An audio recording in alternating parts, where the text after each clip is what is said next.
Sometimes the difference between life and death comes down to one person's choice to stop and care. In the bitter cold of an early Montana winter, mountain man Ezekiel Brandt found an old couple freezing to death in their cabin, abandoned by neighbors who had already given up hope. Most folks would have kept riding, but Zeke knew what it meant to be forgotten by the world. He loaded them onto his horse, shared his own blankets, and rode back through a deadly blizzard to get supplies. He lost part of his ear to frostbite, but he saved their lives. What started as a simple act of kindness would change everything for a struggling mountain town. But would one man's compassion be enough when winter's worst trials were still ahead? Before we jump back in, tell us where you're tuning in from. And if this story touches you, make sure you're subscribed, because tomorrow I've saved something extra special for you. The mountains of Montana Territory had a way of stripping a man down to his bones, leaving only what mattered most. For Ezekiel Brandt, what mattered was the rhythm of survival, the careful dance between taking what the wilderness offered and respecting what it withheld. 3 years had passed since he'd chosen these peaks as his sanctuary, and in that time, he'd learned to read the language of wind and weather like scripture. His cabin sat nestled against a granite outcrop at 8,000 feet, positioned where the morning sun could find it, but the worst storms would pass overhead. He'd built it himself with timber from the surrounding pines, each log notched and fitted with the precision of a man who understood that sloppy work meant death when winter came calling. The structure was modest but solid.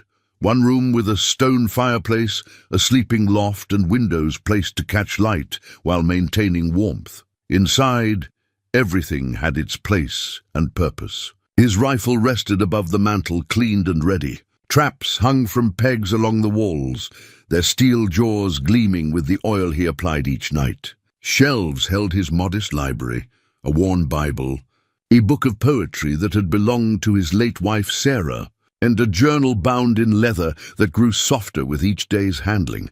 It was this journal that held his deepest treasures. Between its pages, pressed like delicate memories, were wildflowers Sarah had picked during their brief, beautiful marriage. Alpine forget-me-nots, Indian paintbrush, and mountain laurel, each bloom carefully preserved, their colors faded but their significance eternal. Sometimes, when the loneliness pressed too hard against his chest, he would open the journal and touch these fragile reminders of love. Sarah had been gone 3 years, 4 months, and 12 days. He knew the count because he'd marked each morning in that same journal, a ritual that had begun as torture and evolved into something approaching peace. She had died in childbirth, taking their unborn son with her, leaving Zeke with a grief so complete it had driven him from civilization into these unforgiving peaks. Before the tragedy, he'd been a different man entirely.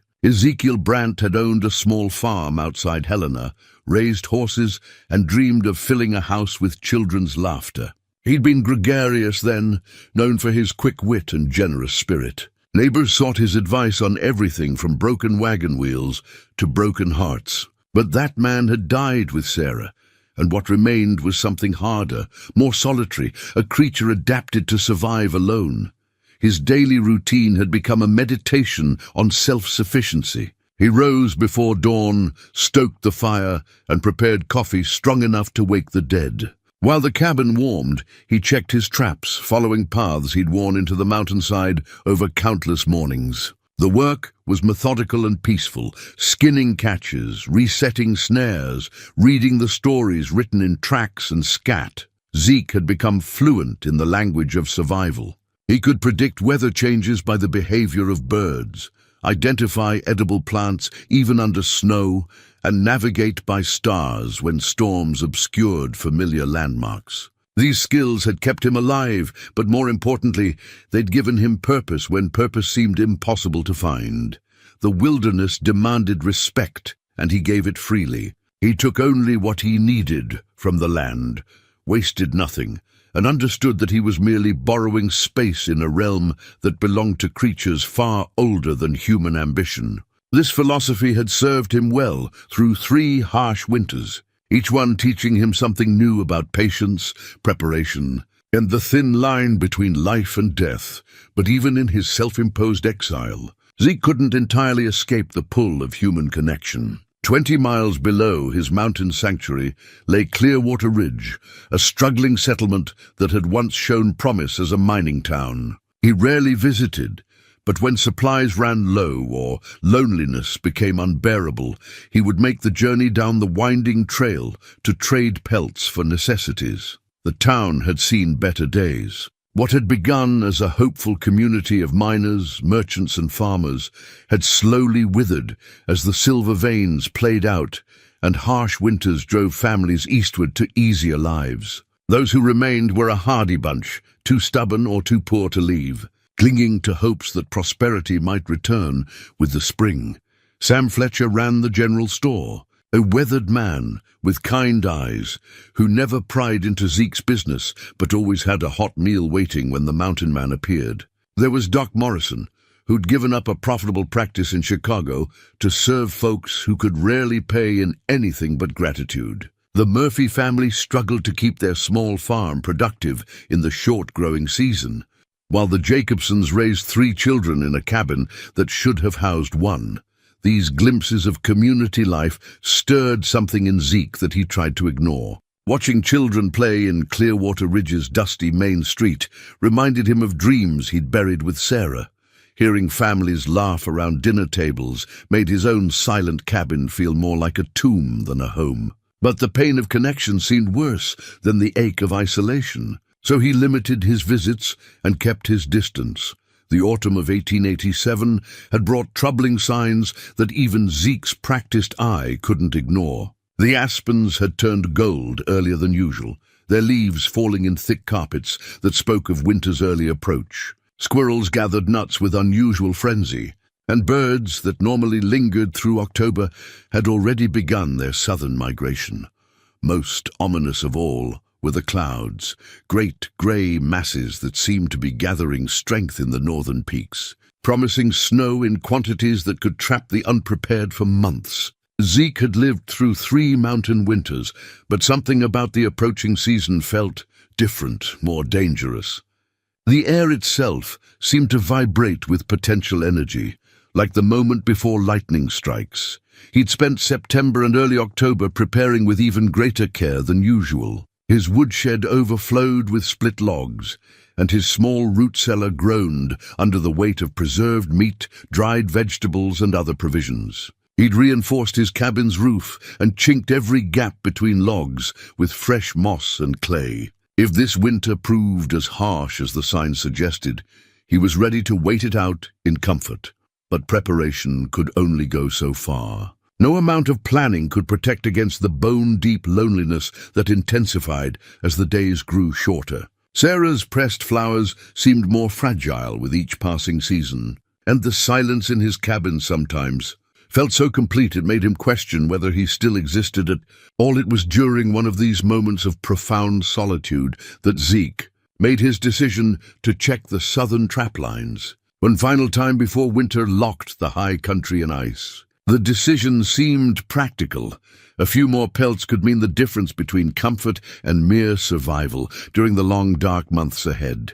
But perhaps, deep in his heart, he was hoping for something else entirely, a reason to feel useful again, a reminder that his life still had meaning beyond simple persistence.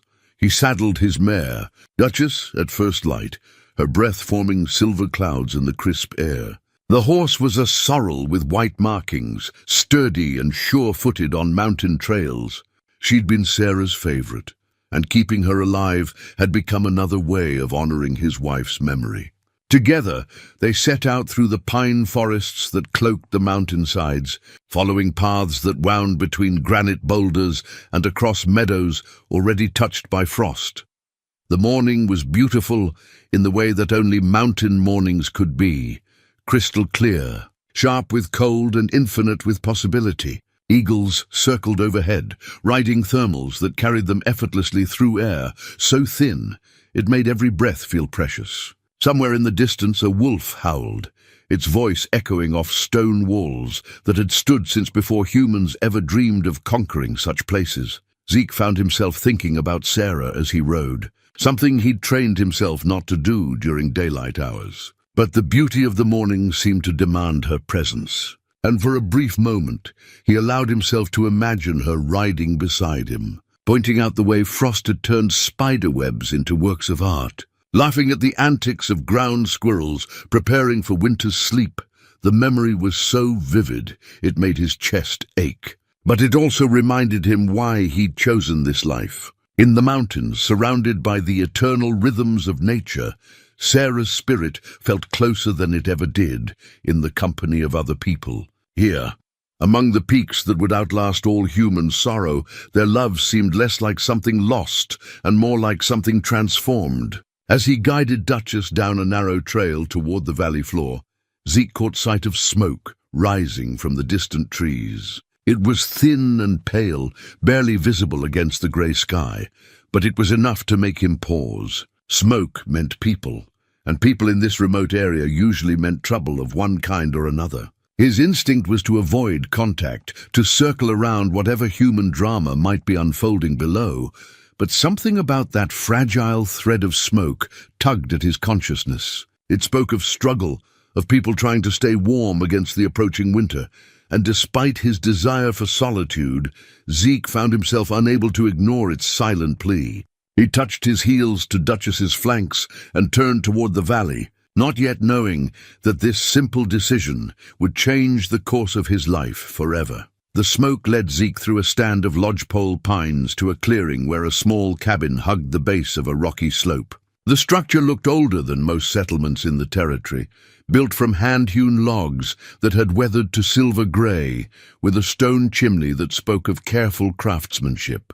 But what struck him most was how the smoke seemed wrong. Instead of the steady, confident plume of a well-tended fire, it rose in weak, intermittent puffs, like the last gasps of something dying. Duchess snorted nervously as they approached. Her ears pricked forward at sounds too subtle for human hearing. Zeke dismounted and tied her to a pine branch, then approached the cabin on foot. No dogs barked a greeting, no voices called out in response to the sound of hooves. The silence felt heavy, with more than just mountain stillness. He knocked on the rough wooden door, the sound echoing hollowly in the thin air. "Hello in there," he called, his voice rusty from disuse. "Anyone need help?"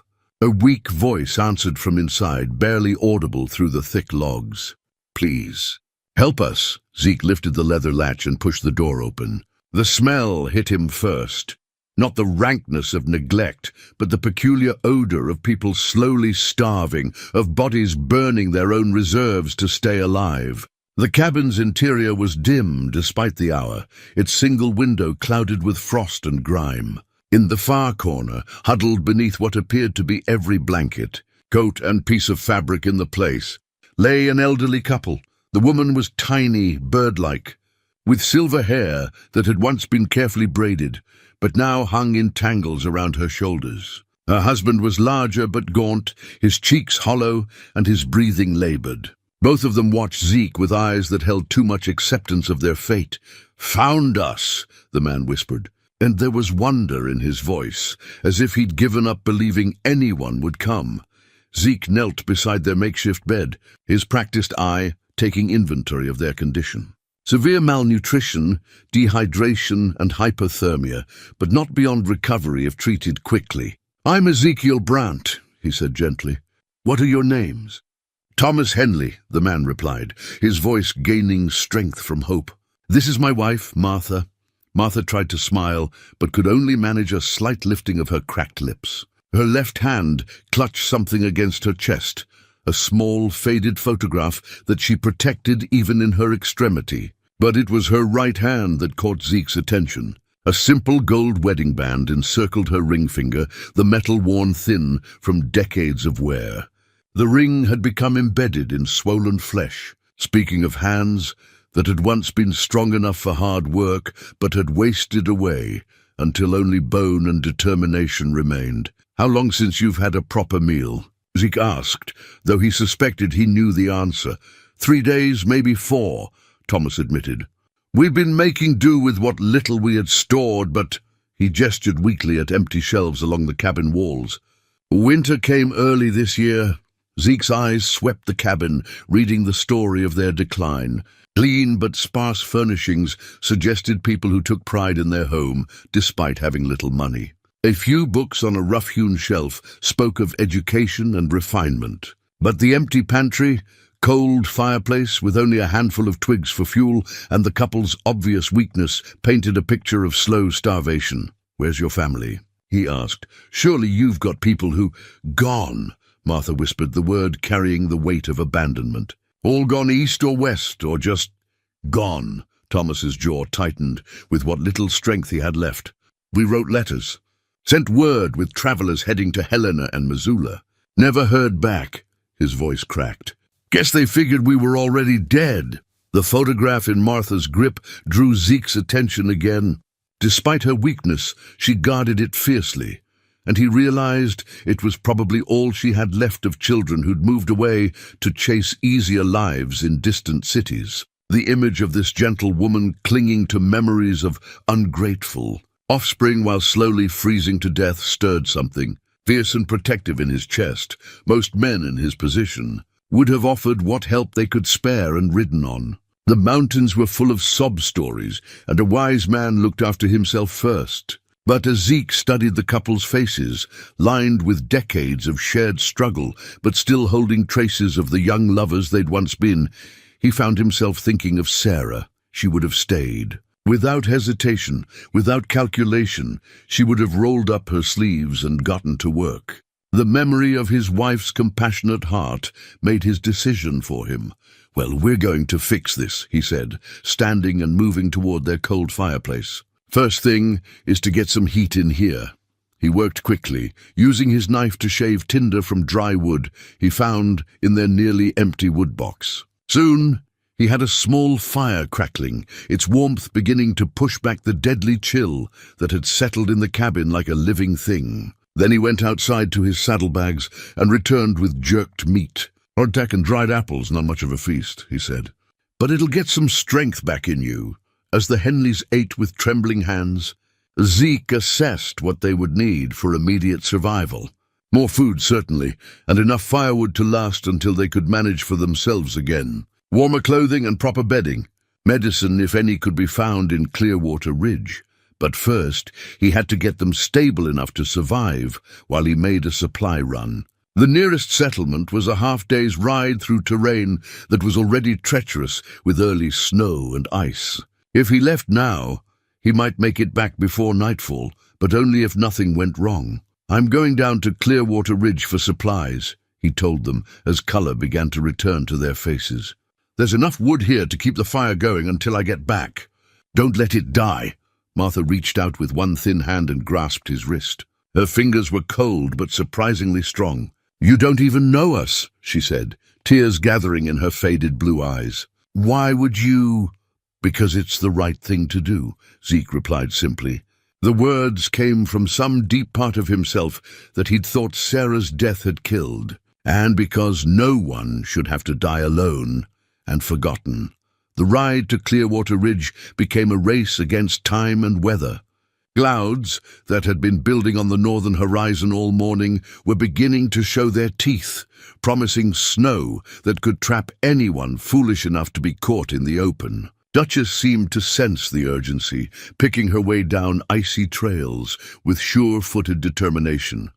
In town, Zeke bought supplies with money he'd been saving for his own winter needs. Flour, salt pork, beans, coffee, and other staples that would keep the Henleys fed for weeks. Warm blankets from Fletcher's General Store, medicine from Doc Morrison, who asked no questions but nodded approvingly when Zeke described the couple's condition.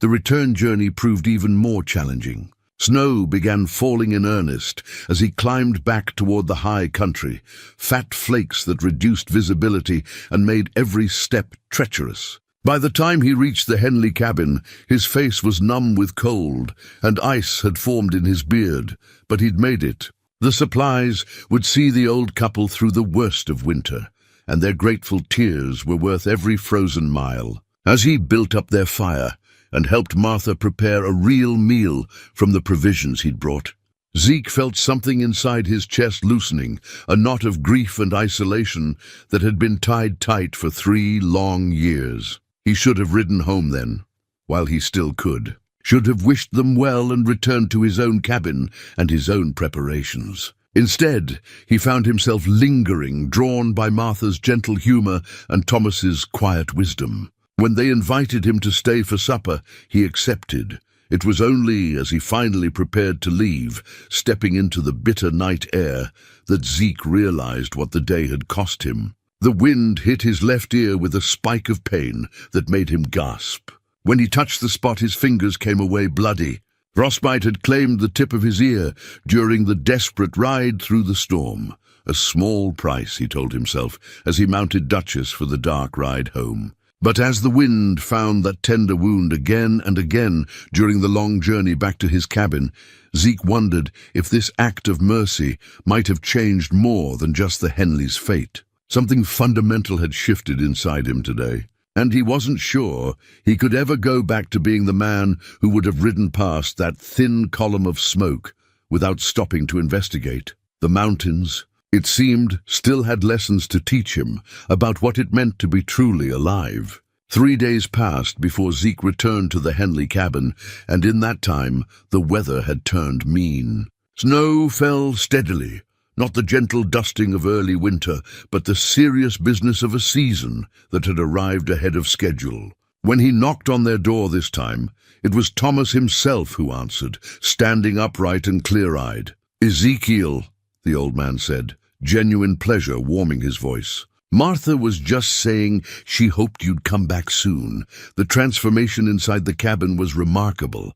Where before there had been the smell of desperation, now there was the comfortable aroma of coffee and fresh bread. Martha sat at their small wooden table, her silver hair neatly braided again, her cheeks showing the first hint of healthy color. She was mending a quilt with careful, precise stitches, her movements still deliberate, but no longer weakened by starvation. "Sit yourself down," she said, gesturing to a handmade chair beside the fire.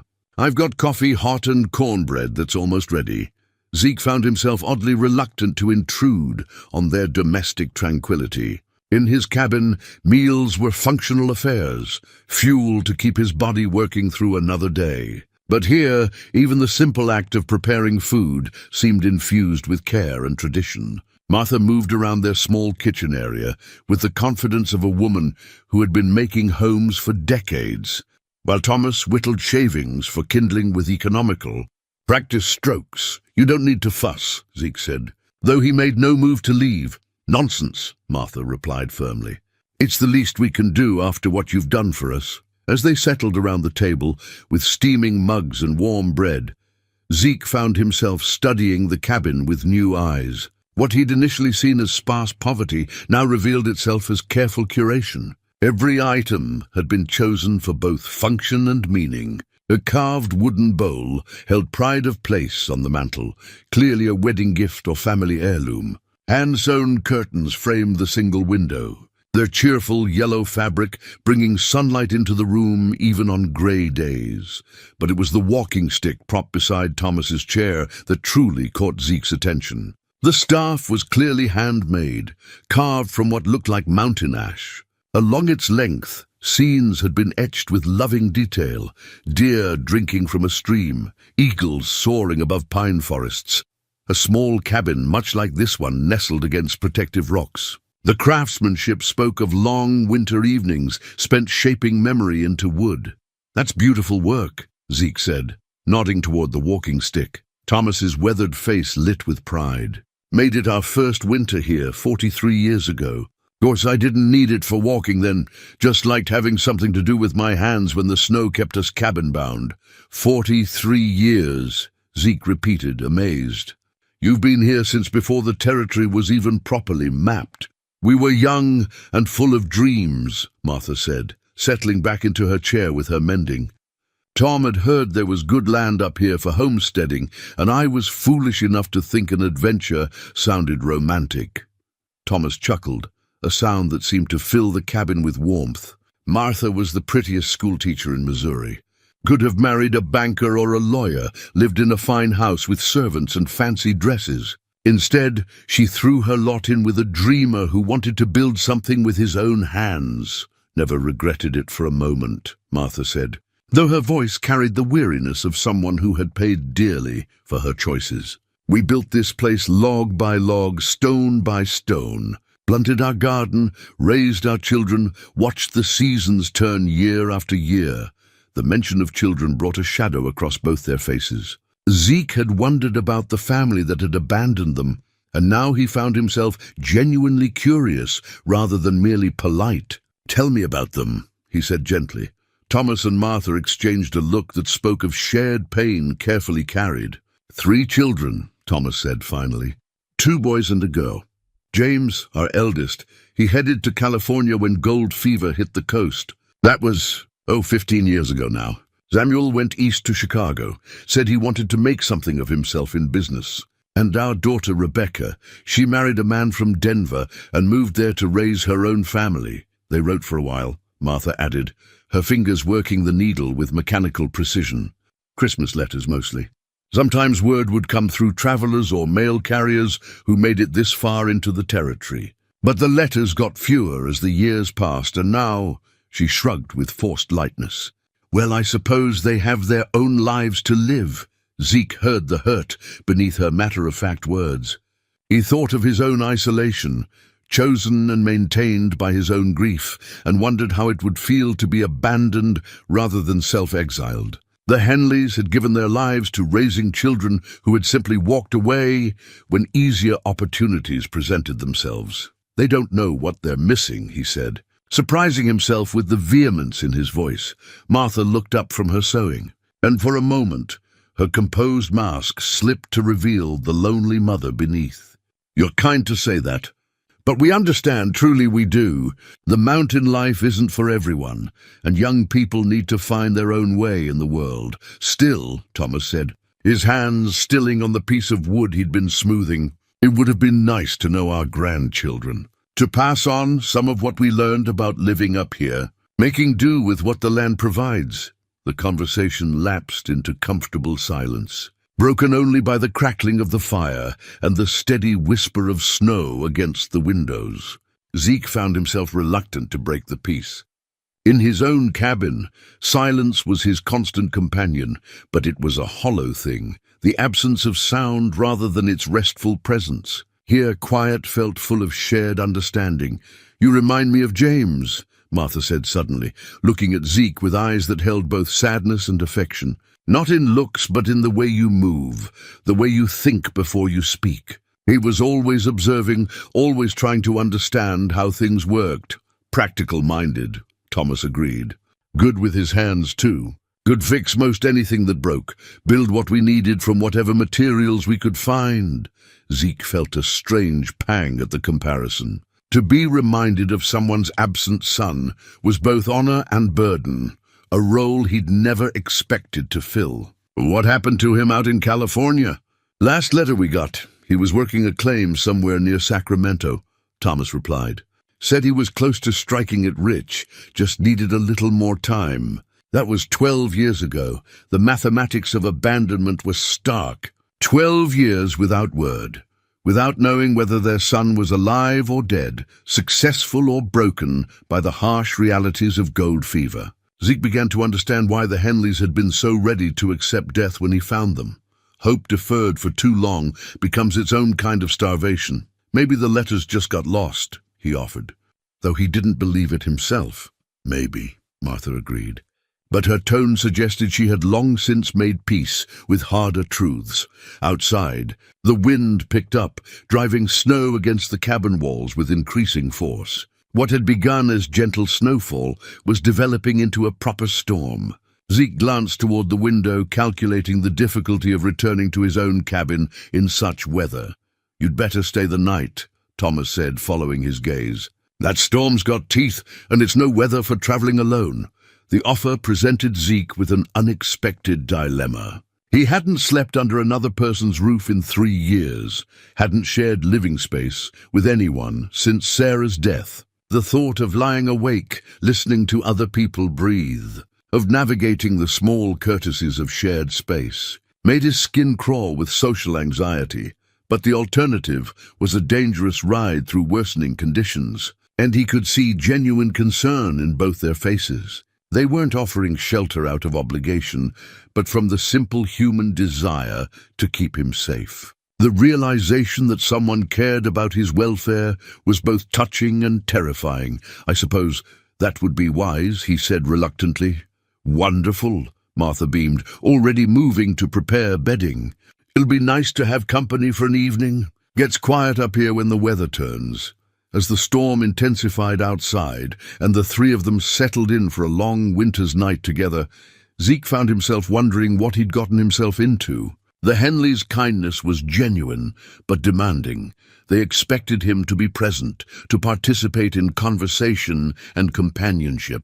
After 3 years of solitude, the prospect was both appealing and exhausting. But as Martha hummed softly while preparing their evening meal, and Thomas added another log to the fire, Zeke felt something loosening in his chest that he'd almost forgotten existed. For the first time since Sarah's death, he was part of something larger than his own survival, a small circle of warmth and care that pushed back against the mountain darkness. The storm raged for 2 days, trapping the three of them in the cabin, like kindred spirits sharing a refuge from the world's harsh judgment. On the first evening, as wind howled through the pines and snow piled against the windows, Zeke found himself doing something he hadn't done in 3 years, talking about Sarah. It began innocently enough. Martha had been preparing venison stew from meat Zeke had brought, moving around the small kitchen with practiced grace. Her gentle humming, the way she tested seasoning with a careful taste, the unconscious smile that played across her lips as she worked. It all reminded him so powerfully of his late wife that he felt the familiar tightness in his chest. "You remind me of someone," he said quietly. Not quite meaning to speak the words aloud, Martha paused, wooden spoon halfway to her mouth. "Do I? Someone pleasant, I hope.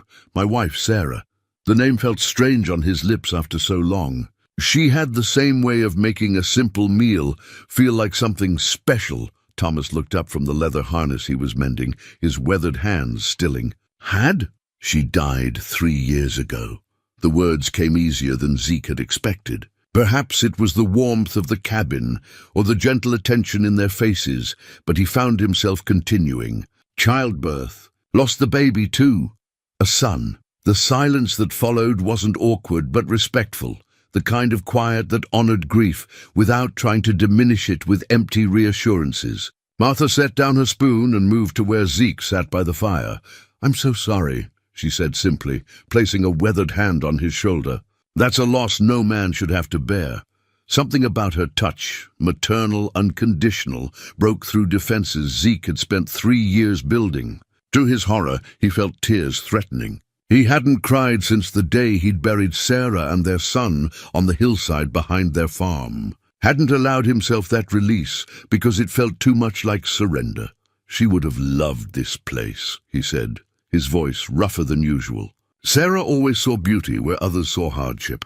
Used to press wildflowers between the pages of her books. Said they helped her remember that even difficult seasons eventually give way to something lovely.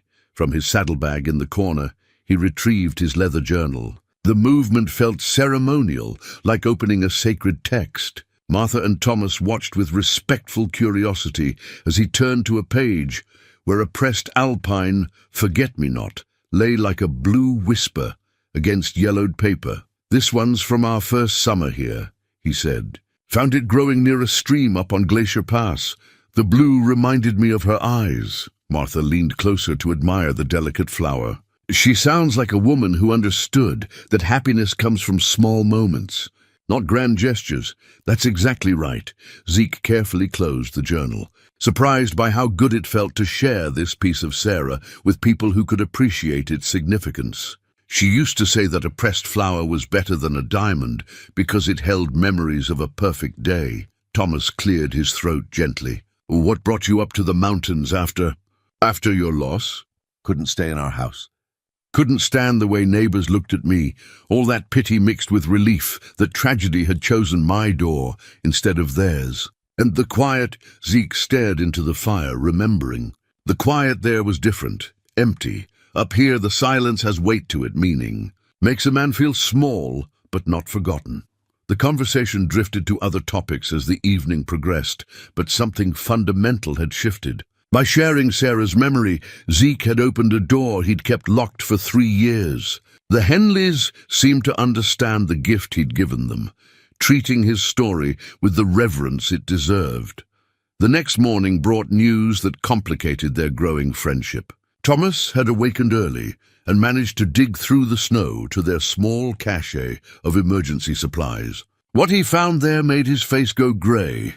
"We've got a problem," he announced as they gathered around the breakfast table. "Found tracks around our food stores. Big cat from the looks of it. Mountain lion most likely." Zeke felt his blood chill. A hungry predator this close to winter could mean disaster for anyone living alone in the high country. How fresh were the tracks? Hard to say with all this snow, but recent enough. "And there's more." Thomas hesitated, clearly reluctant to deliver worse news. "I saw smoke yesterday morning, just before the storm hit proper, coming from the direction of Clearwater Ridge." "That could mean anything," Martha said, but her voice held forced optimism. "Could," Thomas agreed. "But combined with what we've been hearing from travelers who pass through, families leaving, businesses closing, I'm wondering if we're not looking at a harder winter than most." Zeke processed this information with growing unease. A struggling town, dangerous wildlife pushed down from higher elevations by early snow, and weather that showed no signs of improving. It painted a picture of a season that could test everyone's ability to survive. "The mountain lion worries me most," he said. "Desperate predator makes for dangerous neighbors, especially if there are other families scattered around these valleys." "There are," Thomas confirmed. "The Murphy place is about 5 miles north of here. Old Sean Murphy lives alone since his wife passed. And there's a family with young children, the Jacobsons, maybe 8 miles southeast. They came up here 2 summers ago, thinking they could make a go of farming." The weight of responsibility settled on Zeke's shoulders like a familiar burden. These weren't just random strangers anymore.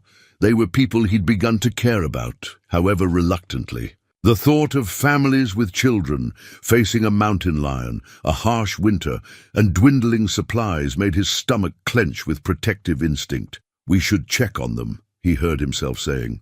"When this storm clears, make sure everyone's prepared for what's coming." Martha looked up from her sewing with surprise and approval. "That's very thoughtful of you, Ezekiel." But Thomas was studying him with sharper eyes, the gaze of a man who'd learned to read character through decades of frontier living. "You're not thinking like a man who plans to winter alone in his cabin," he observed.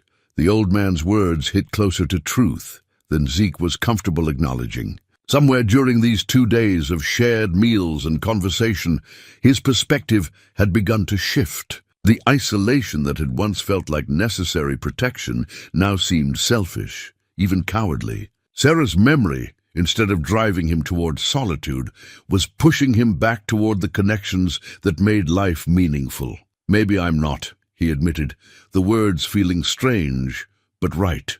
Maybe there's more than one way to honor the dead. Outside, the wind continued to howl, but inside the warm cabin, 3 people sat in companionable silence, each contemplating how one act of mercy had started ripples that might reach farther than any of them could imagine. The storm would end eventually, and when it did, Ezekiel Brandt would have to decide what kind of man he wanted to be for whatever challenges lay ahead. The mountains, it seemed, still had lessons to teach about the difference between existing and truly living. The storm cleared on the 3rd day, leaving behind a world transformed. Snow lay 3 feet deep in the valleys, and twice that where the wind had carved it into drifts. The sky burned brilliant blue above peaks that gleamed like polished silver, beautiful and merciless in equal measure. When Zeke finally saddled Duchess for the ride into Clearwater Ridge, every breath felt sharp enough to cut glass. The trail down from the Henley cabin proved treacherous, forcing him to dismount repeatedly and lead his horse around fallen trees and washed-out sections where spring snowmelt had carved new channels. What should have been a 2-hour journey stretched into 4, and by the time he reached the outskirts of town, The sun was already sliding toward the western peaks. Clearwater Ridge looked like a settlement under siege. Main Street, usually bustling with modest activity, lay nearly empty except for a few hardy souls hurrying between buildings with their heads down against the wind. Many of the windows that had been lit during his previous visits now stared dark and vacant. The hotel that had once offered rooms to traveling miners and merchants displayed a crude sign that read, "Closed, try Helena." At Fletcher's General Store, Zeke found Sam behind the counter tallying columns of numbers, with the grim expression of a man watching his life's work dissolve into red ink. The older man looked up when the door's bell jangled, his weathered face brightening momentarily before settling back into worried lines. "Zeke, good to see you made it through that blow." Beginning to wonder if anyone would, Sam set down his pencil and moved around the counter. "You need supplies, or are you here about something else?" "Something else," Zeke admitted. "Heard there might be folks in trouble up in the valleys. Thought I'd check on what's happening down here first." Sam's laugh held no humor. "What's happening is we're dying by degrees. Lost 3 more families just this week. The Andersons packed up for Oregon, the Clarks headed back to Missouri, and young Pete Williams just gave up on his claim and rode out yesterday morning." The store owner moved to the front window and gestured at the nearly empty street. "Look around. Half these buildings are empty now. Doc Morrison's talking about closing his practice and heading to Billings, where there's actually people to doctor. Even the preacher's making noises about finding a congregation that can pay him something more than potatoes and good intentions." Zeke absorbed this information with growing unease. What about the families still up in the high country? The Murphys, the Jacobsons? Haven't seen hide nor hair of Sean Murphy since before the storm. Could be fine, could be... Sam shrugged helplessly. As for the Jacobsons, last I heard they were planning to tough it out another winter, but that was before this weather hit. Family with 3 young children. They'd be crazy to stay, but they ain't got money to leave. The picture Sam painted was bleaker than Zeke had imagined. Not just individual hardship, but the slow collapse of an entire community. People weren't just struggling with winter, they were giving up on the dream that had brought them west in the first place. "There's something else," Sam continued, lowering his voice. "Been hearing stories from trappers and hunters passing through. Talk of a big cat stalking the valleys north of here. Mountain lion most likely, but bigger than usual.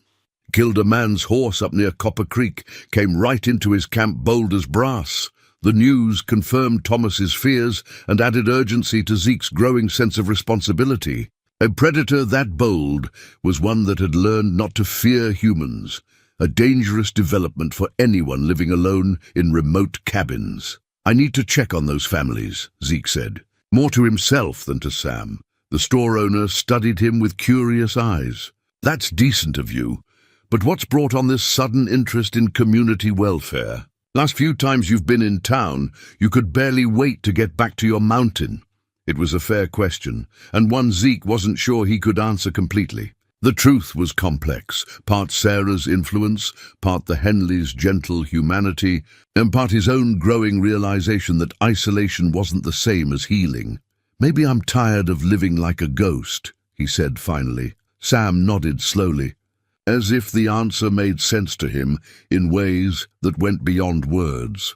"Well, if you're serious about checking on folks, you should know that the town's been talking. Some say we ought to organize, pool resources, help each other through the worst of it. Others figure it's every man for himself now. What do you think?" "I think we're stronger together than apart, but I also think people are scared enough to make some poor decisions." Sam moved back behind his counter and pulled out a hand-drawn map. "This shows where most of the remaining families are holed up. Murphy's place here, the Jacobsons there. There's also old Henrik Olsen, about 12 miles up Willow Creek, Norwegian fellow. Came here to get away from people, but he's pushing 70 and might not make it through a hard winter alone." Zeke studied the map, calculating distances and travel times. Even with favorable weather, visiting all these scattered homesteads would take days, and winter was just beginning. There would be months of storms ahead, each one potentially fatal for anyone caught unprepared. "I'll need supplies," he said. "Food, medicine, blankets, things I can distribute to folks who need them." Sam's eyebrows rose. "That's going to cost considerable money. I've got pelts. Should be enough to cover what's needed." For the next hour, they worked together to assemble packages of essential supplies. Flour, salt pork, coffee, and other non-perishables that could sustain a family through extended isolation.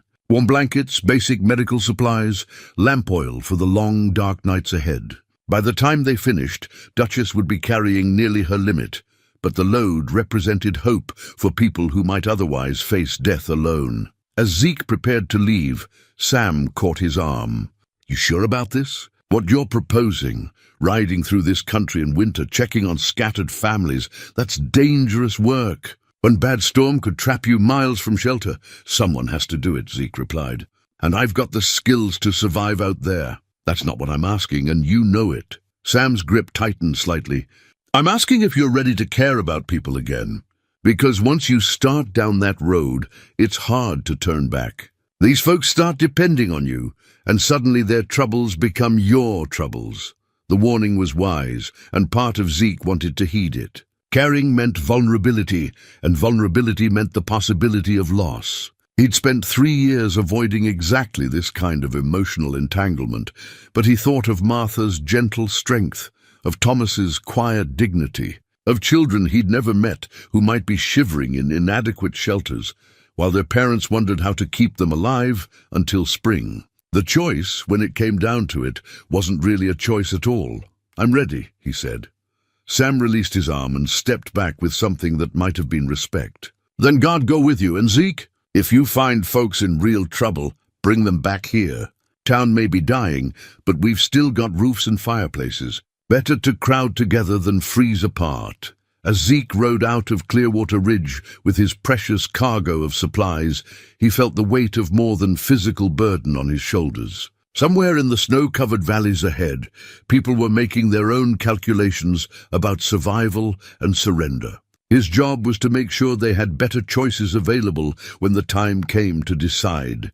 The Murphy place sat in a depression between 2 ridges, positioned to catch morning sun while remaining sheltered from the worst winds. As Zeke approached the modest cabin, he noticed smoke rising steadily from the chimney, a good sign, but the silence troubled him. No dog barked an alert, no voice called out a greeting, and the snow around the cabin showed only the tracks of one man moving between woodpile and door. Sean Murphy answered Zeke's knock with a shotgun in his weathered hands, though he lowered it quickly upon recognizing his visitor.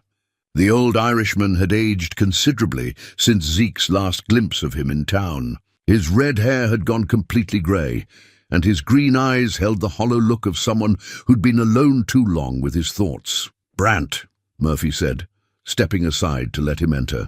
"Didn't expect to see another soul until spring. What brings you out in weather like this?" The cabin's interior reflected both careful maintenance and profound loneliness. Everything was clean and in its proper place, but there was no warmth beyond what the fire provided. No personal touches, no signs that anyone found joy in living here. It felt more like a survival station than a home. "Checking on folks after that storm," Zeke explained. "Making sure everyone has what they need to get through winter." Murphy's laugh was bitter. "What I need is my Margaret back, but I don't suppose you're carrying miracles in those saddlebags." The mention of his late wife, dead 2 years now from consumption, hung heavy in the air. Zeke recognized the particular quality of grief that came from losing a partner after decades together. It was different from his own loss, but equally devastating in its completeness. "No miracles," Zeke admitted. "But I've got supplies. Food, blankets, lamp oil, things that might make the dark months easier." For the next hour, they worked together to unload and organize the provisions Zeke had brought. Murphy accepted the help with grudging gratitude, his pride warring with practical necessity. As they worked, he shared news that made Zeke's chest tighten with concern. "Saw that cat you've probably heard about," Murphy said, stacking cans of food with mechanical precision. "Big mountain lion, bold as brass. Came right up to my cabin 3 nights ago, bold enough to leave paw prints on my porch." had to fire a shot over its head to make it back off. The predator was becoming more aggressive, which meant hungrier and more desperate. Winter always pushed wildlife to extremes, but this seemed beyond normal behavior. Anyone else seen it? Don't know. Haven't talked to another soul in weeks. Murphy's isolation was clearly wearing on him. Used to be, neighbors would check on each other regular. Now everyone's so busy just surviving, there's no time for community. It was exactly the kind of breakdown Zeke had feared. When people stopped caring for each other, individual struggles became community disasters. The fabric that held frontier settlements together was fragile at best, and harsh winters had a way of fraying it beyond repair.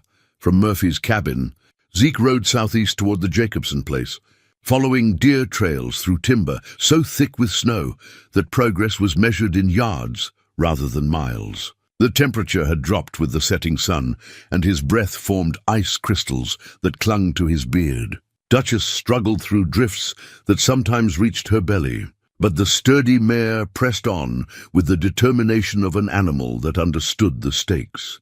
The Jacobson cabin appeared through the trees just as full darkness settled over the mountains. Light glowed warmly through frost-covered windows, and smoke rose from the chimney in reassuring volume. But what struck Zeke most powerfully was the sound that greeted him. Children's laughter echoing across the snow-covered clearing.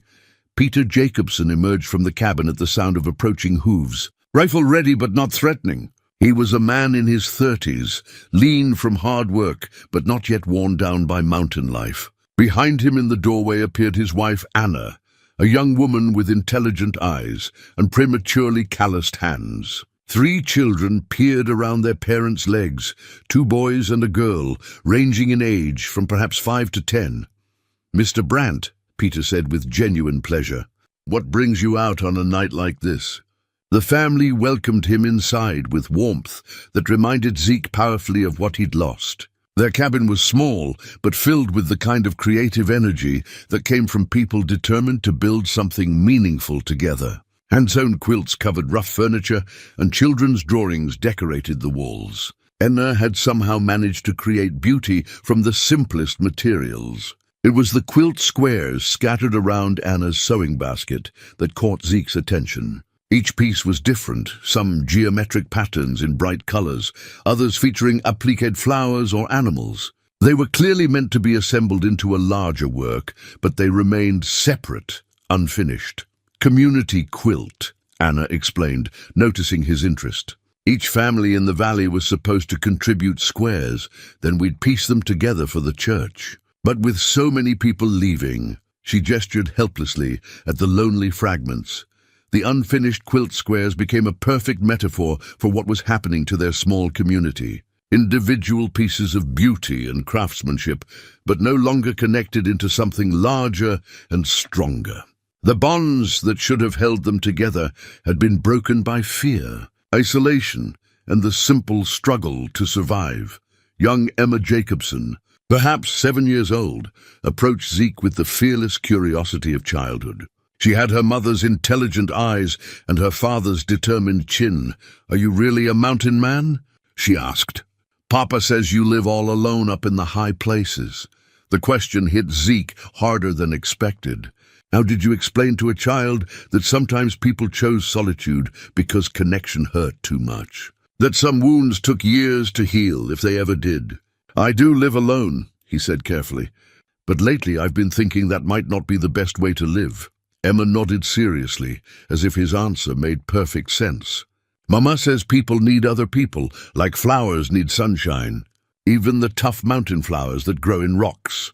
The child's wisdom, delivered with such innocent certainty, made Zeke's throat tighten. Out of the mouths of babes came truths that adults spent years learning. Over dinner, a simple but nourishing meal of venison stew and cornbread, Zeke shared what he'd learned about the community's struggles. The Jacobsons listened with growing concern as he described families leaving, businesses closing, and the general breakdown of mutual support that had once characterized frontier life. "We've talked about leaving," Peter admitted. Anna's got family back in Ohio who'd take us in. But this land, this life we're building, it feels like giving up on something important. It is important, Zeke found himself saying. What you're doing here, raising children who understand that happiness comes from simple things. Teaching them to find beauty in difficult places. That's exactly what the world needs more of. His words surprised him with their conviction. When had he become someone who encouraged others to stay and fight instead of running from hardship? But looking at this family, their love for each other, their determination to create something meaningful in the wilderness, he felt a fierce protectiveness rise in his chest. Later that evening, as the children slept and the adults lingered around the fire, Anna showed him the individual quilt squares more closely. Each one told a story. The Murphy square featured shamrocks and Celtic knots, while another displayed the careful German craftsmanship of a family that had already moved on. I keep hoping someone will finish it, she said wistfully. Seems wrong to let all this work go to waste. Maybe someone will, Zeke said, though he wasn't sure he believed it. As he prepared to leave the next morning, young Emma approached with something clutched in her small hands. For you, she said, offering him a pressed flower, a alpine forget-me-not that she'd somehow preserved from the previous summer. Mama helped me press it. She said you might understand what it means. The gesture was so reminiscent of Sarah's flower pressing that Zeke felt his carefully maintained composure crack. This child, who barely knew him, had somehow understood that he carried grief and was offering the same medicine his wife had once provided, beauty preserved against loss, hope pressed between the pages of memory. Thank you, he managed, accepting the delicate gift with hands that shook slightly. I'll treasure it. As he rode away from the Jacobson cabin, Zeke realized that his mission to check on scattered families had become something larger. He wasn't just distributing supplies anymore, he was gathering the scattered threads of community, trying to weave them back together before winter's isolation made the task impossible. The discovery came by accident. As the most life-changing revelations often do, Zeke had returned to the Henley cabin after 3 days of checking on scattered families, his saddlebags lighter of supplies, but his mind heavier with the weight of community responsibility. He found Thomas splitting firewood behind the cabin with methodical precision, each swing of the axe landing exactly where intended, despite the old man's apparent frailty. What caught Zeke's attention wasn't Thomas's surprising vigor, mountain. Life kept men strong well past their expected prime, but something that had fallen from the old man's coat pocket. A piece of paper, yellowed with age, lay half-buried in wood chips and snow. Zeke bent to retrieve it, intending simply to return lost property. The document that unfolded in his hands changed everything he thought he knew about Thomas Henley. Honorable discharge. United States Army, the formal text began. Sergeant Thomas Andrew Henley, 2nd Regiment, Colorado Volunteer Infantry. But it was the details that followed that made Zeke's breath catch in the thin mountain air. Distinguished service at the Battle of Glorieta Pass, commendation for gallantry under fire, leadership of men in extreme circumstances resulting in preservation of unit and civilian lives. The paper was signed by a colonel whose name Zeke recognized from history books, one of the Union's most respected commanders in the Western theater. At the bottom, in faded ink, someone had written a personal note. Tom saved 43 men that day. We owe our lives to his quick thinking and courage under impossible odds.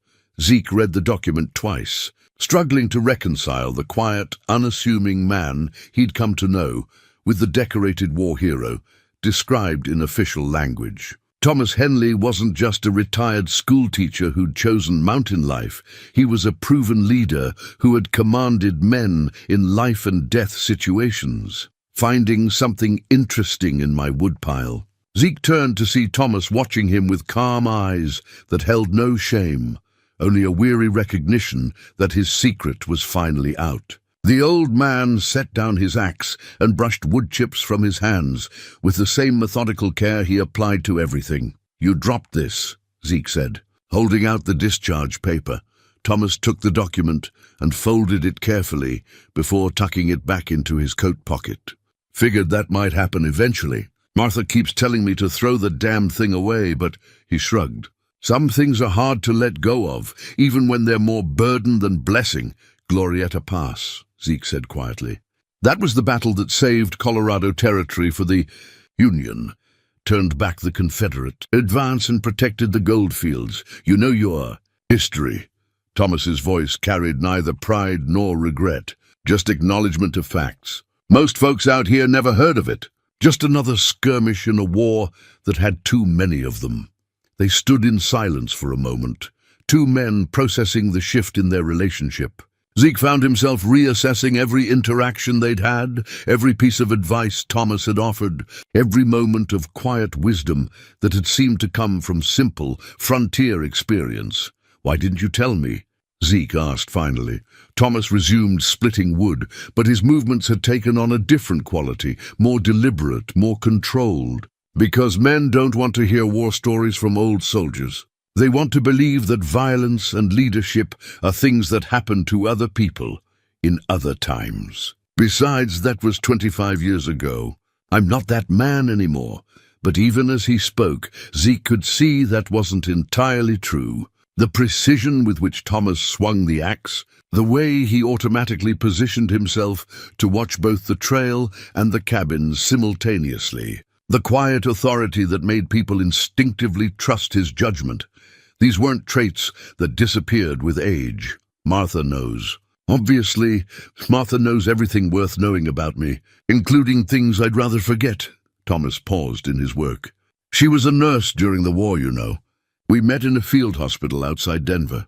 I was there with a minor wound, and she was there saving men who weren't as lucky. Another revelation that reshaped Zeke's understanding of the woman who had welcomed him with such gentle grace. Martha wasn't just a retired schoolteacher.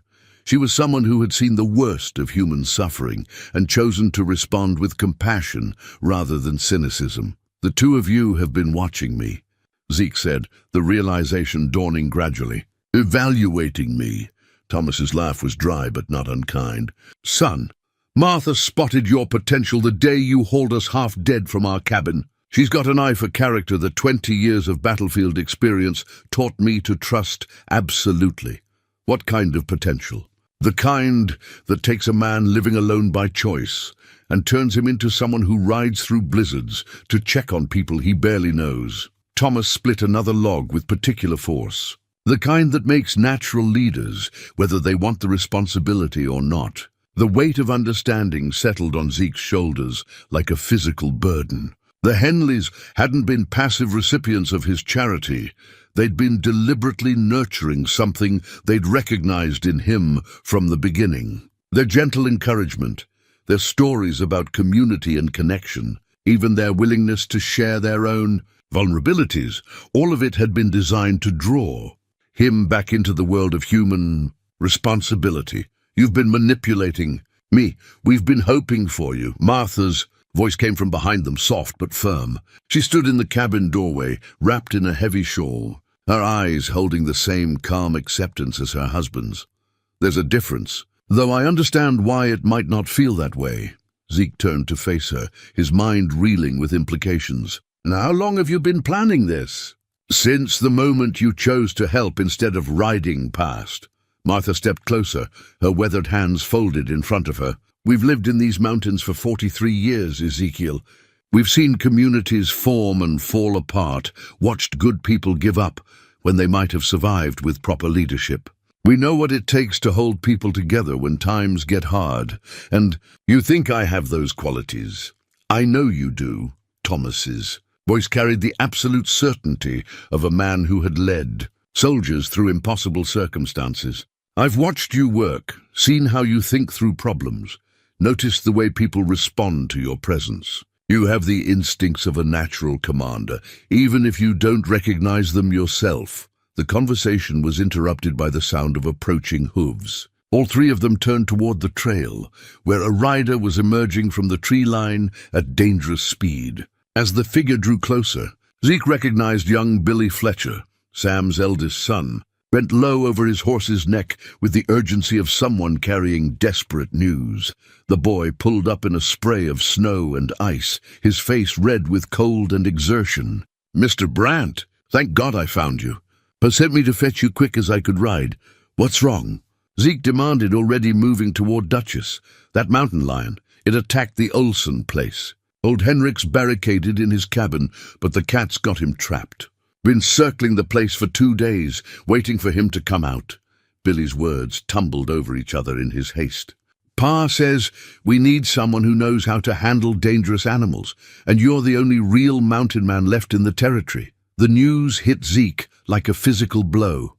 Henrik Olsen was 70 years old, living alone in a cabin miles from the nearest neighbor.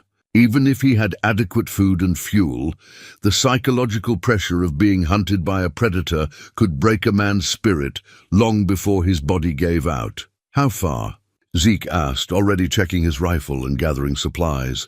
12 miles up Willow Creek, trails mostly clear, but there's places where the snow's deep enough to trap a horse. Billy's young face was tight with fear. "Mr. Brandt, Pa says this ain't a normal cat. Says it's bigger than any mountain lion he's ever heard tell of, and smart enough to know when it's got someone cornered." Thomas stepped forward, and for the first time since Zeke had known him, the old man carried himself with unmistakable military bearing. "You'll need help with this. A smart predator isn't something one man should face alone." "You're 70 years old," Zeke protested, "and I've killed more dangerous things than mountain lions." Thomas's voice carried the cold certainty of someone who knew exactly what violence looked like.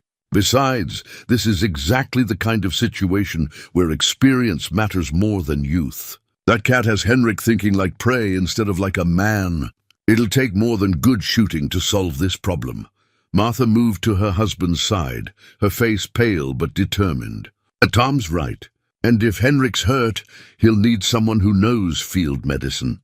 "I'm coming too." "Absolutely not. Ezekiel Brandt, don't you dare try to protect me from the consequences of doing what's right." Martha's voice carried the steel of a woman who had treated wounded soldiers in wartime. "That old man is going to need all the help he can get, and I've got skills that might mean the difference between bringing him home alive or bringing him home in a box." As they prepared for what might be the most dangerous rescue any of them had ever attempted, Zeke realized that everything had changed. He was no longer a solitary mountain man, grudgingly helping his neighbors. He was part of a team, working with people whose hidden strengths and shared purpose had transformed them all into something greater than the sum of their individual capabilities. The mountains were about to test not just their survival skills, but their willingness to risk everything for someone who couldn't save himself. And for the first time in 3 years, Zeke felt ready for whatever challenge lay ahead. The ride toward Henrik Olsen's cabin through Willow Creek Valley tested every skill Zeke had learned in 3 years of mountain living. Snow lay deep enough to swallow a horse's legs, and the narrow trail wound between granite outcrops that could hide predators or avalanche danger.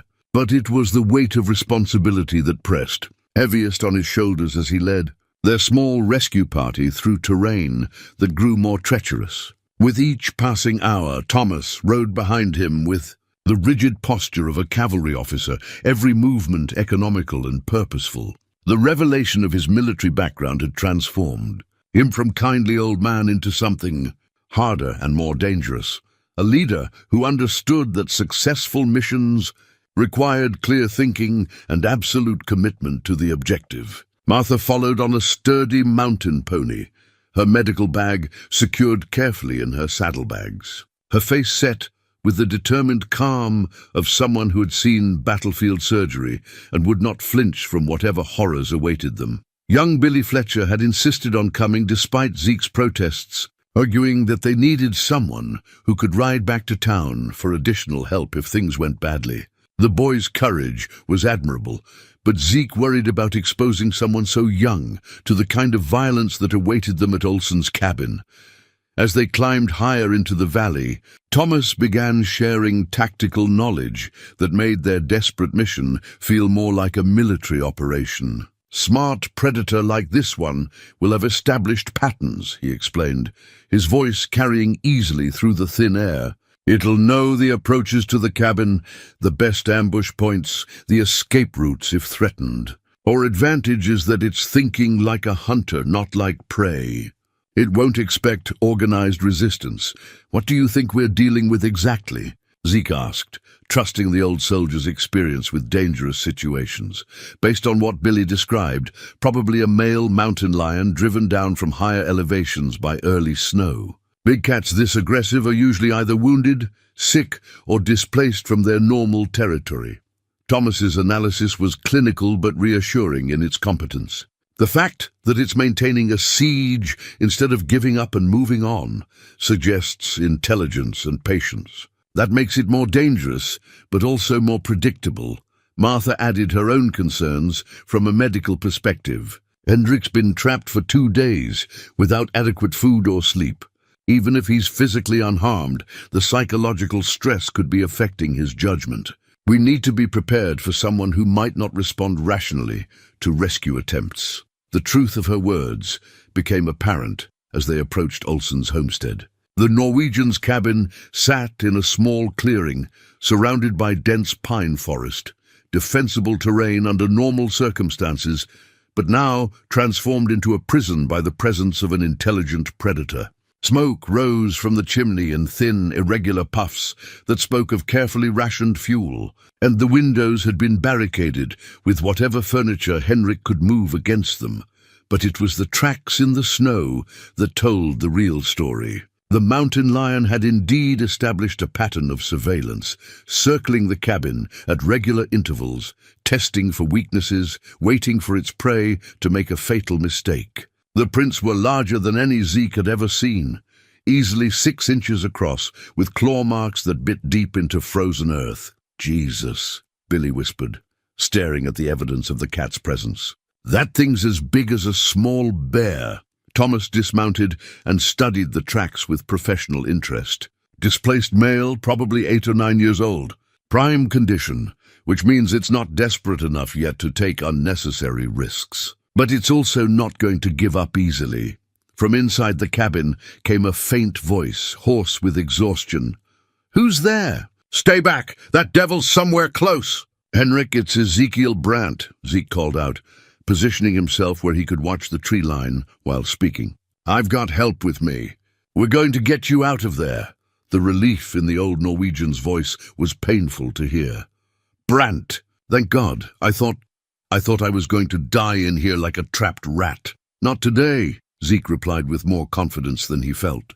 "But we need to know where the cat is before we can move." "When did you last see it?" "Maybe an hour ago. Came right up to the door, scratching and testing. Smart as the devil himself, that one. Knows I can't stay in here forever." Thomas had completed his tactical assessment of the clearing and rejoined their group with the calm efficiency of someone accustomed to life and death decisions.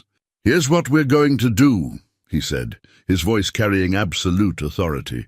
"The cat's using the forest for cover, which means it can attack from multiple directions, but also limits its mobility once committed. We're going to force it to choose between targets and then eliminate it when it exposes itself. The plan Thomas outlined was simple but dangerous. Zeke would approach the cabin from the front, making himself visible and drawing the predator's attention. Thomas would circle around through the trees to establish a crossfire position, while Martha and Billy remained with the horses at maximum range, ready to provide covering fire or escape if things went wrong. "The key is patience," Thomas emphasized. "That cat's been hunting Henrik for 2 days. It's confident, maybe even a little overconfident. We use that against it." As they prepared to execute their plan, Martha approached Zeke with something clutched in her weathered hands. It was a single candle, slightly yellowed with age, but still whole. "This was blessed by Father Mackenzie before he left for Helena," she said, pressing it into Zeke's palm. "Probably silly superstition, but it's not silly," Zeke interrupted, understanding the significance of her gift. In a place where churches were rare and ministers even rarer, a blessed candle represented community faith and shared hope. It was Martha's way of saying that their mission had divine blessing as well as human purpose. The candle went into his coat pocket, where it rested against his heart like a talisman. Strange how something so small could carry such weight of meaning. But then, Zeke was learning that the most powerful forces in human life often came in the humblest packages. "Time to move," Thomas said, checking his rifle one final time. "Remember, this isn't about heroics. It's about bringing everyone home alive." Zeke began his approach to the cabin with deliberate slowness, making enough noise to announce his presence while keeping his rifle ready for instant use. The snow crunched under his boots with sounds that seemed to echo off the surrounding mountains, and his breath formed clouds that could be seen from a considerable distance. If the mountain lion was watching, and Thomas was certain it would be, Zeke was presenting himself as an irresistible target. The silence that surrounded him felt different from the usual mountain quiet. This was the hush of a predator calculating its odds, weighing the threat represented by armed humans against the opportunity to secure prey that had been tantalizingly close for 2 days. Somewhere in the trees, yellow eyes were watching, muscles were tensing, and an ancient intelligence was making decisions that would determine who lived and who died in the next few minutes. "Henrik," Zeke called softly as he reached the cabin's front wall. "I'm going to get you out, but I need you to stay calm and follow instructions exactly." "Can you do that?" "Yes," came the muffled reply. "God, yes, anything you say." "Good. When I tell you, I want you to open the door just wide enough for us to see each other. Don't step outside yet. Just let me know you're ready to move when the time comes." As Zeke positioned himself beside the cabin door, he felt the familiar heightening of awareness that came in moments of extreme danger.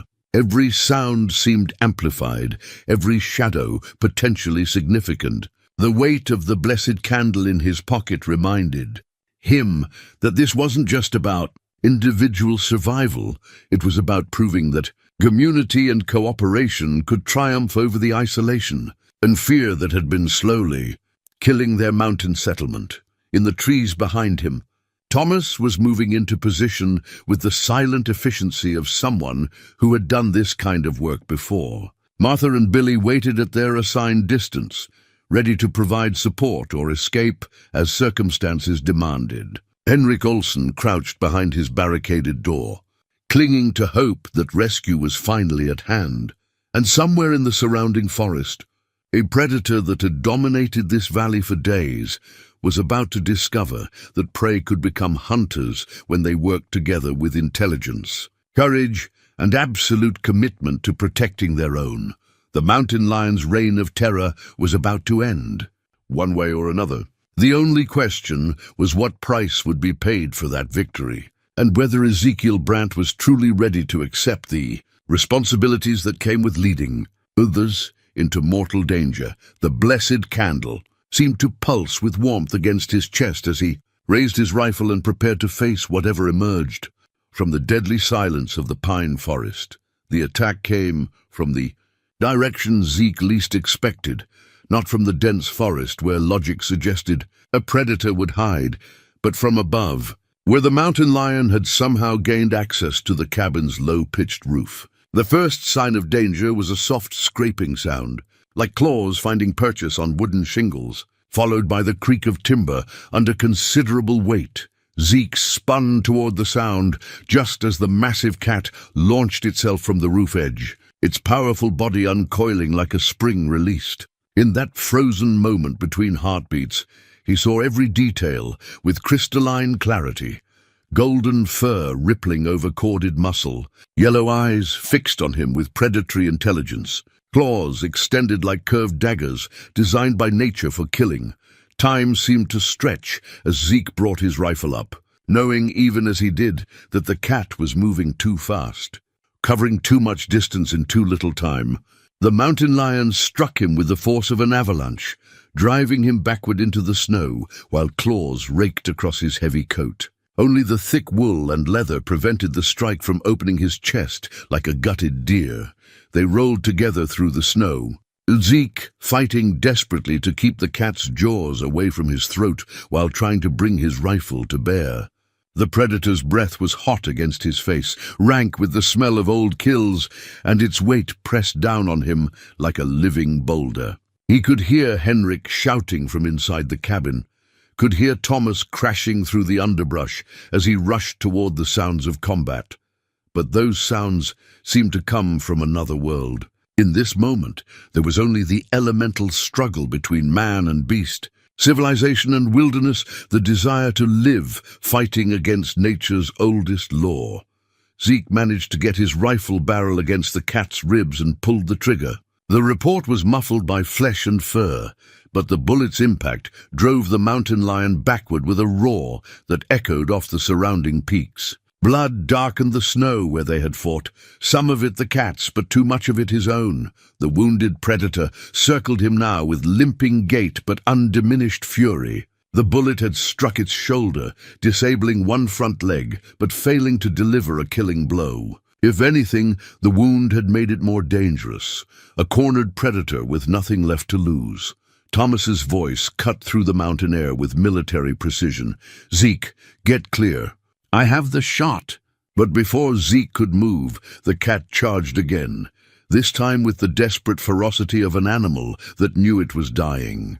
Zeke threw himself sideways, feeling claws rake along his ribs as he rolled away from those snapping jaws. The mountain lion's momentum carried it past him, and for a crucial second, it was exposed and motionless as it tried to change direction on 3 functional legs.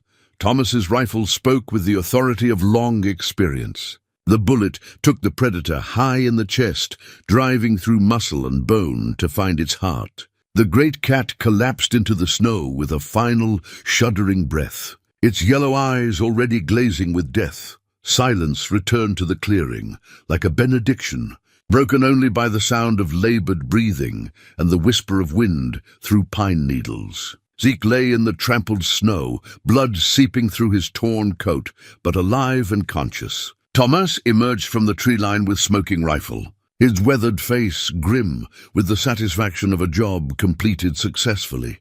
From his coat pocket, something pressed against Zeke's ribs, Martha's blessed candle, somehow unbroken despite the violence of the struggle.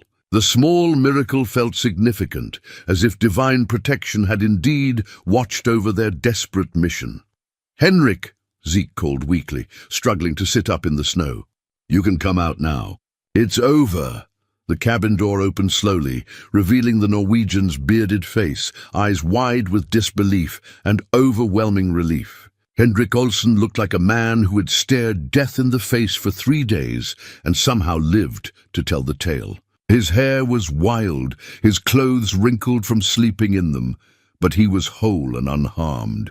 "You killed it," Henrik whispered, staring at the mountain lion's massive form. "You actually killed the devil." Thomas knelt beside Zeke, examining his wounds with practiced efficiency. Scratches mostly, but deep ones. "You'll need Martha's attention, and soon." He looked up at the old Norwegian. "Henrik, can you travel? We need to get everyone back to town while there's still daylight." As Martha and Billy arrived with the horses, leading Henrik's own mount that they had retrieved from his shelter, the full scope of what they had accomplished began to sink in. They had faced down a predator that had terrorized the valley for days, rescued a man who would certainly have died alone, and proven that cooperation could triumph over the isolation that had been slowly killing their community. But more than that, they had transformed themselves in the process. Zeke was no longer the broken man who had fled to the mountains after losing his wife. He was someone willing to risk everything for others. A leader who could inspire people to work together against impossible odds. The mountain lion was dead, but the real victory lay in what its death represented: the rebirth of community spirit, the power of shared purpose, and the truth that no one had to face life's challenges alone.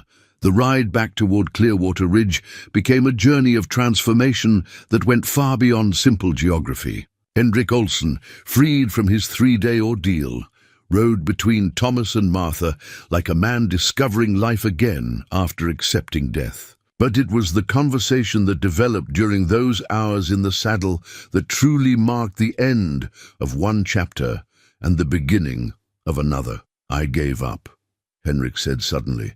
his voice carrying the weight of confession. "Yesterday morning, when I heard that thing on my roof, I just sat down in my chair and waited to die. Figured it was better than fighting something I couldn't beat." Thomas guided his horse around a fallen tree before responding. Every soldier faces that moment. The difference between survivors and casualties isn't courage.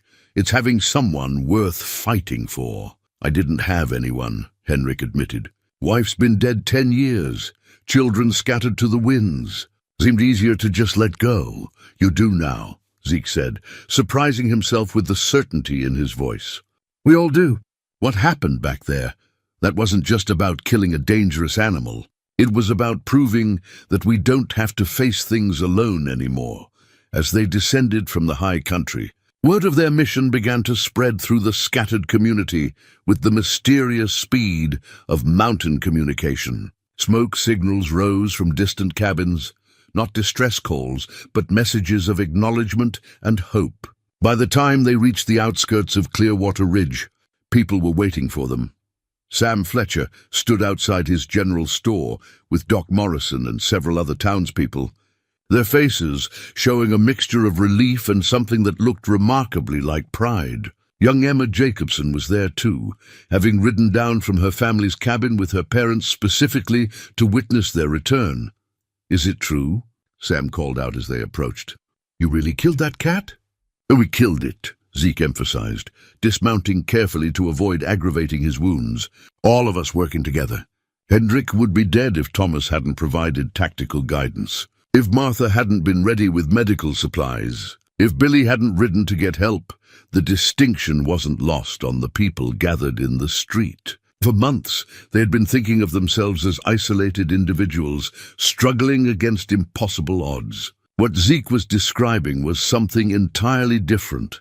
A community that took care of its own, that pooled resources and skills to face challenges no one could handle alone. Martha had opened her medical bag and was examining Zeke's wounds with professional competence, her gentle hands sure and steady, despite the cold. "These need proper cleaning and stitching," she announced. "Nothing that won't heal, but he's lost enough blood to make him dizzy." As she worked, applying salve to the deepest scratches and bandaging the worst of the damage, Martha began sharing something that surprised everyone present. Her medical bag contained supplies that went far beyond basic frontier medicine: surgical instruments, medications, even a small field surgery kit that spoke of serious training and experience. "Field hospital outside Denver," she explained, noticing their curious stares. "Treated everything from bullet wounds to amputations during the war. Lost a lot of good men, but saved more than I lost. Medicine's like riding a horse. You don't forget, even after 25 years. Doc Morrison, who had been practicing frontier medicine for a decade, examined her work with obvious admiration. "You could set up practice here if you wanted. God knows we need another qualified medical person." The suggestion hung in the air like a promise of things to come. Martha and Thomas exchanged the kind of look that passed between people who had shared a lifetime of decisions. And Zeke saw something spark between them, the possibility of purpose beyond mere survival. But it was Henrik Olsen who voiced what everyone was thinking. "What you folks did today, coming after me when you didn't have to, risking your own lives for someone who was ready to give up, that's the kind of thing that builds communities. Real communities, not just collections of people trying to survive in the same general area." Young Emma stepped forward, her small face serious with the gravity of what she was about to say. "Mama's been working on something," she announced. "Something she thinks might help bring everyone together." Anna Jacobson approached with a bundle in her arms, her cheeks red from cold and excitement. When she unfolded the fabric, it revealed a quilt unlike anything Zeke had ever seen. The individual squares that had been scattered around her sewing basket were now joined together in a pattern that told the story of their community: the Murphy shamrocks, the German craftsmanship, the Norwegian woodworking designs, all united by threads of gold and blue. "I finished it last night," Anna said, her voice bright with accomplishment. "Seemed like the right time to put all the pieces together." The completed quilt was more than just a work of art. It was a symbol of what they had all discovered during the crisis with the mountain lion. Individual skills and strengths, when woven together with trust and shared purpose, created something far more beautiful and valuable than the sum of its parts. As the sun set behind the western peaks, painting the snow-covered town in shades of gold and rose, the people of Clearwater Ridge found themselves standing closer together than they had in months. The fear that had been driving them apart was being replaced by something stronger, the knowledge that they could face any challenge as long as they faced it together. The mountain lion was dead, but more importantly, their community was finally, truly alive. Spring came early to the Montana Territory that year, arriving not just as a change in weather, but as a transformation of spirit that touched every life in Clearwater Ridge. The snow melted with unusual swiftness, revealing a landscape that seemed somehow more vibrant, more alive than anyone remembered from previous years. Flowers bloomed in unexpected places, and the streams ran clear and strong with promise. Ezekiel Brandt stood on the porch of his new cabin, positioned halfway between the high country he loved and the town that had become his responsibility. The structure was larger than his old mountain retreat, built to accommodate visitors and community meetings rather than just one man's solitary existence. Through the windows, he could see the leather journal where he still pressed flowers, not just as memorials to Sarah now, but as celebrations of beauty found in shared moments with living friends. The sound that drew his attention was one that had been absent from the valley for too many months. The clear, bright voice of a bell calling the community together. They had cast it themselves from donated metal. Old pots, worn tools, even Martha's treasured brass candlesticks melted down and reformed into something that could speak for all of them. The new bell hung in a simple wooden tower at the heart of town, its voice carrying easily across the scattered homesteads to let everyone know when they were needed. Today's call was for celebration, not crisis. It was exactly 1 year since the mountain lion crisis that had changed everything, and the community was gathering to commemorate not just their survival, but their transformation into something stronger and more enduring. As Zeke walked toward town, he passed landmarks that told the story of their collective rebirth. The Murphy place now showed signs of life beyond mere survival, a vegetable garden, fresh paint on the cabin, and Sean Murphy himself working contentedly in the afternoon sun. The old Irishman had found purpose as the settlement's unofficial historian, recording stories and keeping track of families as they grew and changed. The Jacobson farm had expanded considerably, with additional fields cleared and a new barn that housed not just their own livestock, but animals belonging to several families who pooled resources for mutual benefit. Young Emma Jacobson had grown taller and more confident, her pressed flower collection rivaling Zeke's own, as she documented the changing seasons with scientific precision. Thomas and Martha Henley had indeed established a medical practice, working alongside Doc Morrison to provide care for a community that now attracted new families rather than losing them to distant promises of easier lives. Their cabin had become an unofficial meeting place where important decisions were made over Martha's coffee and Thomas's quietly authoritative guidance. Henrik Olsen had surprised everyone by revealing talents as a craftsman that went far beyond simple survival. His woodworking had provided furniture for newcomers and decorative touches that made the harsh mountain settlement feel more like a true home. More importantly, his experience of nearly giving up and then being saved by community action had made him an eloquent advocate for the mutual support that defined their new way of life. The town itself had grown, but thoughtfully, with new buildings placed to strengthen the sense of shared space rather than simply expanding in random directions. Sam Fletcher's store had become a true community center, where people gathered not just to trade, but to share news, plan projects, and solve problems together. The old church had been rebuilt, with a new minister who understood that frontier spirituality was as much about caring for neighbors as caring for souls. As Zeke approached the celebration, he could see children playing in the street, not just the Jacobson offspring, but youngsters from families who had arrived during the past year, drawn by stories of a mountain community that worked together instead of struggling in isolation. Their laughter echoed off the buildings like music, filling spaces that had once been silent with the sound of hope. Anna Jacobson's community quilt hung proudly in the window of the general store, but it was no longer the only symbol of their unity. New quilts were being created, each one telling the story of families who had found their place in this high valley where cooperation, conquered hardship and shared purpose made impossible dreams achievable. The feast that followed the bell's call was abundant in ways that went beyond mere food. Tables groaned under dishes that represented the diverse backgrounds of the families who now called Clearwater Ridge home. Norwegian lefse, Irish soda bread, German sausages, and American cornbread all sharing space with wild game and mountain vegetables. But it was the conversation that truly nourished those gathered around the long, communal table.